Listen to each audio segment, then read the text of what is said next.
Hi hello friends, ಎಲ್ಲರಿಗೂ ನಮಸ್ಕಾರ. ರೇಖಾ ಅಡುಗೆ ಚಾನಲ್ಗೆ ಸ್ವಾಗತ. ಫಸ್ಟ್ ಟೈಮ್ ನನ್ನ ಚಾನಲ್ ನೋಡ್ತಾ ಇದ್ದರೆ ಪ್ಲೀಸ್ ಸಬ್ಸ್ಕ್ರೈಬ್ ಮಾಡ್ಕೊಳ್ಳಿ, ಹಾಗೆ ಪಕ್ಕದಲ್ಲಿರೋ ಬೆಲ್ ಐಕನ್ ಕೂಡ ಕ್ಲಿಕ್ ಮಾಡ್ಕೊಳ್ಳಿ.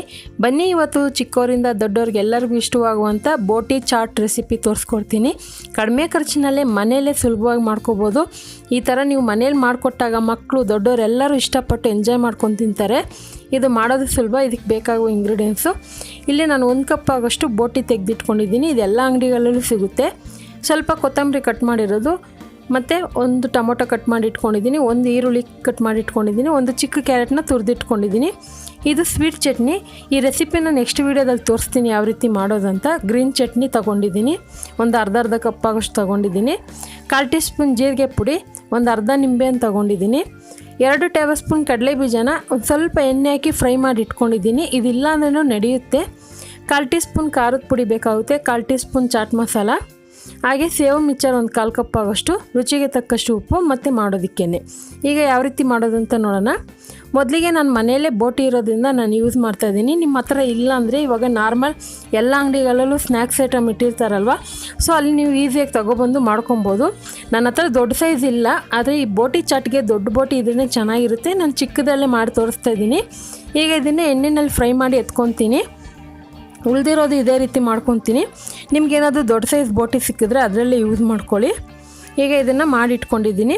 ಈಗ ಇದಕ್ಕೆ ಸ್ಟಫಿಂಗ್ ರೆಡಿ ಮಾಡ್ಕೊಳ್ಳೋಣ. ಸ್ಟಫಿಂಗ್ಗೆ ಒಂದು ಬೌಲ್ಗೆ ನಾನು ಕಟ್ ಮಾಡಿರೋವಂಥ ತರಕಾರಿಗಳು ಹಾಕ್ಕೊತಾ ಇದ್ದೀನಿ. ಕ್ಯಾರೆಟು, ಈರುಳ್ಳಿ, ಟೊಮೊಟೊ, ಕೊತ್ತಂಬರಿ ಇದೆಲ್ಲ ಹಾಕ್ಕೊತಾ ಇದ್ದೀನಿ. ತುಂಬಾ ಸುಲಭವಾಗಿ ಚಿಕ್ಕ ಮಕ್ಕಳಾದ್ರೂ ಮಾಡ್ಕೊಬೋದು ಇದು ಈಸಿಯಾಗಿ.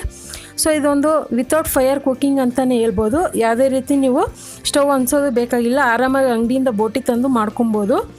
ಈಗ ಇದಕ್ಕೆ ನಾನು ಹುರಿದಿರೋಂಥ ಕಡಲೆ ಬೀಜ, ನಿಮ್ಗೆ ಇಲ್ಲ ಅಂದರೆ ಅಂಗಡಿಯಲ್ಲೂ ಸಿಗುತ್ತಲ್ವ ಕಡಲೆ ಬೀಜ, ಅದನ್ನು ತಂದು ಹಾಕೊಬೋದು. ಕಾಂಗ್ರೆಸ್ ಕಡಲೆ ಬೀಜ ಇದ್ದರೆ ಅದು ಯೂಸ್ ಮಾಡ್ಕೋಬೋದು. ಯಾಕಂದರೆ ಸ್ಟ್ರೀಟ್ ಫುಡ್ಡಲ್ಲಿ ಕಾಂಗ್ರೆಸ್ ಕಡಲೆ ಬೀಜನೇ ಯೂಸ್ ಮಾಡೋದು. ಈಗ ಇದಕ್ಕೆ ನಾನು ಖಾರದ ಪುಡಿ, ಚಾಟ್ ಮಸಾಲ, ಉಪ್ಪು ಇದೆಲ್ಲ ಹಾಕ್ಕೊಂಡು ಚೆನ್ನಾಗಿ ಮಿಕ್ಸ್ ಮಾಡ್ಕೊತಾ ಇದ್ದೀನಿ. ಸ್ವಲ್ಪ ಜೀರಿಗೆ ಪುಡಿನೂ ಹಾಕ್ಕೊಂಡಿದ್ದೀನಿ. ಇದೆಲ್ಲ ಮಿಕ್ಸ್ ಮಾಡಿಕೊಂಡು ಒಂದು ಸ್ವಲ್ಪ ಉಪ್ಪು ಖಾರ ಚೆಕ್ ಮಾಡ್ಕೊಳ್ಳಿ. ಈಗ ಸೇವು ಮಿಕ್ಚರು, ಈ ರೆಸಿಪಿನೂ ನಾನು ಆಲ್ರೆಡಿ ಅಪ್ಲೋಡ್ ಮಾಡಿದ್ದೀನಿ ಯಾವ ರೀತಿ ಮಾಡೋದು ಅಂತ. ಈಸಿಯಾಗಿ ಮನೆಯಲ್ಲೇ ಮಾಡ್ಕೊಬೋದು. ಇದೆಲ್ಲ ಹಾಕ್ಕೊಂಡು ಚೆನ್ನಾಗಿ ಮಿಕ್ಸ್ ಮಾಡ್ಕೊತಾ ಇದ್ದೀನಿ. ಮಿಕ್ಚರ್ ನಿಮ್ಮ ಮನೇಲಿ ಯಾವ್ದು ಸಿಗುತ್ತೋ ಅದನ್ನು ಯೂಸ್ ಮಾಡ್ಕೊಬೋದು. ಅದಿಲ್ಲ ಅಂದರೆ ಖಾರ ಬೂಂದಿ ಸಿಗುತ್ತಲ್ವ ಅದನ್ನು ಯೂಸ್ ಮಾಡ್ಕೊಬೋದು. ಈಗ ಇದಕ್ಕೆ ಕೊನೆಯದಾಗಿ 1 ಟೀ ಸ್ಪೂನ್ ಆಗೋಷ್ಟು ನಾನು ಸ್ವೀಟ್ ಚಟ್ನಿನೂ, 1 ಟೀ ಸ್ಪೂನ್ ಆಗೋಷ್ಟು ಗ್ರೀನ್ ಚಟ್ನಿ ಹಾಕ್ಕೊತಿದ್ದೀನಿ. ನಿಮ್ಮ ಹತ್ರ ಸ್ವೀಟ್ ಚಟ್ನಿ ಇಲ್ವಾ ಪರವಾಗಿಲ್ಲ, ಸ್ಕಿಪ್ ಮಾಡ್ಕೊಬೋದು. ಟೊಮೊಟೊ ಸಾಸ್ ಇದ್ದರೆ 1 ಟೀ ಸ್ಪೂನ್ ಹಾಕ್ಕೊಳ್ಳಿ. ಸ್ವೀಟ್ ಚಟ್ನಿ ಹಾಕಿದ್ರೆ ನಿಮಗೆ ಟೇಸ್ಟ್ ಅನ್ನೋದು ಸಿಗೋದು. ಗ್ರೀನ್ ಚಟ್ನಿ ಎಲ್ಲರಿಗೂ ಗೊತ್ತಿರೋಂಥದ್ದೇ, ಆದ್ರೂ ನಾನು ಆಲ್ರೆಡಿ ಅಪ್ಲೋಡ್ ಮಾಡಿದ್ದೀನಿ ಗ್ರೀನ್ ಚಟ್ನಿ ಯಾವ ರೀತಿ ಮಾಡೋದು ಅಂತ. ಇವಾಗ ಸ್ಟಫಿಂಗ್ ರೆಡಿಯಾಗಿದೆ. ನೆಕ್ಸ್ಟ್ ಬಂದ್ಬಿಟ್ಟು ನೋಡಿ, ಬೋಟಿನ ನಾನು ಈ ಥರ ಚಾಕುವಿಂದ ಕಟ್ ಮಾಡ್ಕೊತಾ ಇದ್ದೀನಿ. ಹುಷಾರಾಗಿ ನಿಧಾನ ಕಟ್ ಮಾಡ್ಕೊಳ್ಳಿ, ಯಾಕಂದರೆ ಅದು ಕಟ್ ಮಾಡೋಕ್ಕೆ ಹೋದರೆ ಕ್ರಿಸ್ಪಿಯಾಗಿರುತ್ತಲ್ವ, ಬೇಗನೆ ಪುಡಿ ಆಗೋಗುತ್ತೆ. ನೋಡ್ಕೊಂಡು ಕಟ್ ಮಾಡ್ಕೊಳ್ಳಿ. ನೀವು ಇದೇ ಥರನೇ ಸ್ಟಫಿಂಗ್ನ ಫಿಲ್ ಮಾಡಿಬಿಟ್ಟು ದೊಡ್ಡ ಬೋಟಿನಲ್ಲೂ ಮಾಡ್ಕೊಬೋದು. ನೋಡಿ, ಈ ಥರ ಕವರ್ ಮಾಡ್ಕೊತಾ ಇದ್ದೀನಿ. ಇದು ನೋಡೋಕ್ಕೆ ಎಷ್ಟು ಚೆನ್ನಾಗಿದೆ, ತಿನ್ನೋದಕ್ಕೂ ಅಷ್ಟೇ ಚೆನ್ನಾಗಿರುತ್ತೆ. ನೋಡಿ, ಎಲ್ಲ ಮನೆಯಲ್ಲಿ ಇರೋಂಥ ಇಂಗ್ರೀಡಿಯೆಂಟ್ಸೇ, ಈಸಿಯಾಗಿ ಯಾರು ಬೇಕಾದ್ರೂ ಮಾಡ್ಕೋಬೋದು. ಮತ್ತು ಈವ್ನಿಂಗ್ ಸ್ನ್ಯಾಕ್ಸ್ ಎಲ್ಲ ಯಾವಾಗ ಬೇಕಾದ್ರೂ ಟ್ರೈ ಮಾಡಿ ನೋಡಿ, ತುಂಬಾ ಇಷ್ಟಪಡ್ತೀರಾ. ಖಂಡಿತ ಇವತ್ತಿನ ರೆಸಿಪಿ ನಿಮಗೆಲ್ಲ ಇಷ್ಟ ಆಗಿದರೆ ನೀವು ಟ್ರೈ ಮಾಡಿ, ಕಮೆಂಟ್ ಮಾಡಿ, ಹಾಗೆ ಲೈಕ್ ಮಾಡಿ, ಶೇರ್ ಮಾಡಿ. ರೇಖಾ ಅಡುಗೆ ಚಾನಲ್ನ ಸಬ್ಸ್ಕ್ರೈಬ್ ಮಾಡ್ಕೊಳ್ಳಿ. ಈ ವಿಡಿಯೋ ನೋಡಿದ್ದಕ್ಕಾಗಿ ಎಲ್ಲರಿಗೂ ಧನ್ಯವಾದಗಳು.